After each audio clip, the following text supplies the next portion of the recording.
Here's an excerpt from a mystery called Steam Sleuth Number 1, The Ill-Fated Flight of the Bad Ship Petty Snark.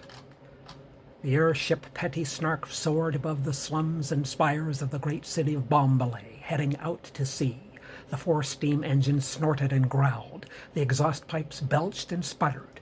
The props rattled and hummed. The aluminum framework groaned and creaked, and the silvery fabric rustled and snapped.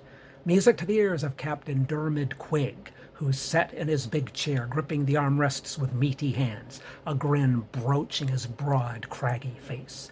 The collision avoidance gong sounded, and helmswoman tossed a cremature, glanced up from the dime novel she was reading, Seduced by Sasquatch.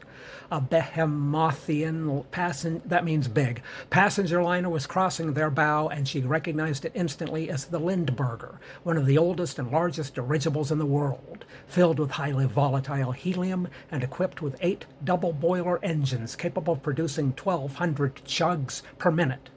Tostin knew the Lindbergh was as long as 10 football fields, but she'd never seen a football field, so she had no idea what that meant, except the Lindbergh was very large and it would be unwise to collide with it.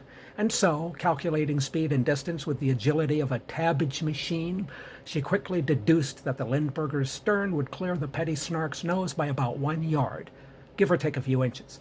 Good enough, she muttered, but gave the wheel a slight twitch to the right, just to be on the safe side, then buried her nose back in her book. "You blasted idiot," Captain Quigg roared as the Lindbergh's backwash buffeted the hull. "What are you trying to do, get us killed?" Tosta glanced up. "No, sir." "Well, I'd hate to see how you'd do if you were trying. Put down that blasted book and pay attention to your duties, or so help me I'll skin you alive." "Yes, sir," Tosta said with a sigh, setting the book face down on the binnacle and gazing glumly out the windscreen. When the turbulence cleared and the Petty Snark stopped shaking uncontrollably like a wet dog in a snowstorm, the captain turned to his navigator and said, "Cribbins, plot a course for damnasia."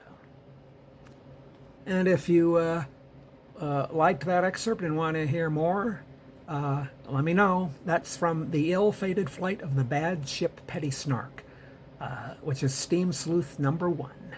Bye-bye.